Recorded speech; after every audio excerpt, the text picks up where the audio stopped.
Thank you very much for today, moderator. Thank you very much to the panelists and greetings to the audience. So, this is Rajesh from Kanwon National University, a postdoctorate candidate at the Groundwater and Soil Environment Laboratory, who is currently run by Prof. Lee. So, for my presentation today, I'll be talking about how microplastics contamination could either influence soil or groundwater microorganisms. So this is actually a review study.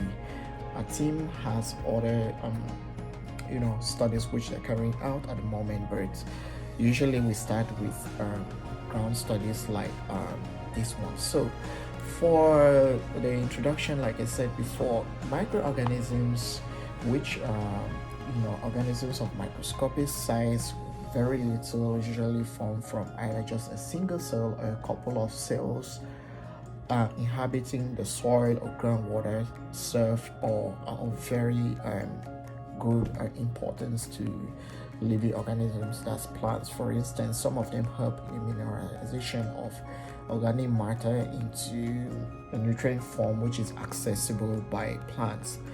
And groundwater, also microorganisms too, are also used by groundwater scientists in order to monitor the quality of groundwater and manage groundwater. But as we already mentioned, currently lots of microplastics have been identified in either soils or groundwater, and I think it is just as of 2017 when the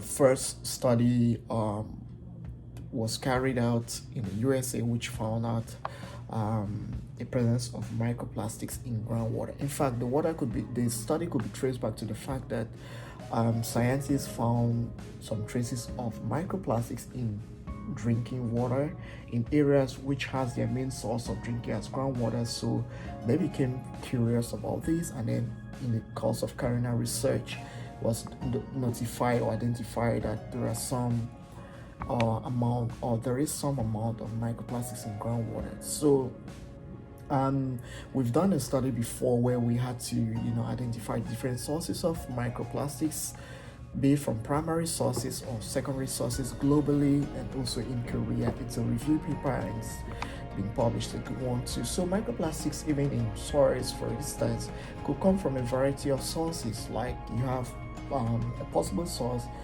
could be plastic mulching, which is also one study to which we are looking forward to, could be a possible source of microplastics in soils. And first of all, the microplastics find themselves in soils, and if these microplastics that find themselves in soils, they either migrate vertically into groundwater, or they may migrate horizontally and get into other sources, for example like rivers, streams, or just end up at that point. But what we are more interested in this study is how the identification of this microplastic occurrence in soils or groundwater, how do they really impact these little organisms called microorganisms in soils?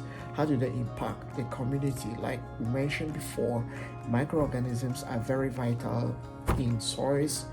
They are really good for lots of purposes in soil. Like we have some which helps in converting organic matter into a form which is easily accessible by plants.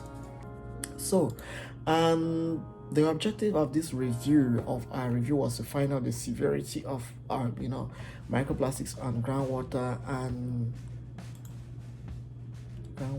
soil environment organism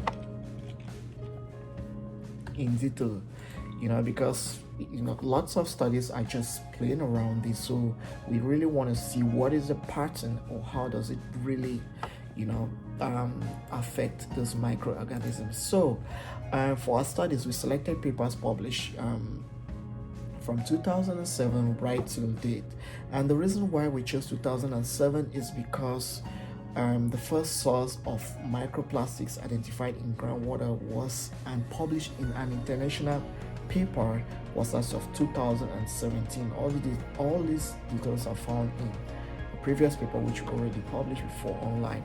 So we use a web of science. We use Google Scholar to fetch and get papers. So and our keywords to search were soil microplastics, groundwater microplastics, soil microorganisms, and all of that.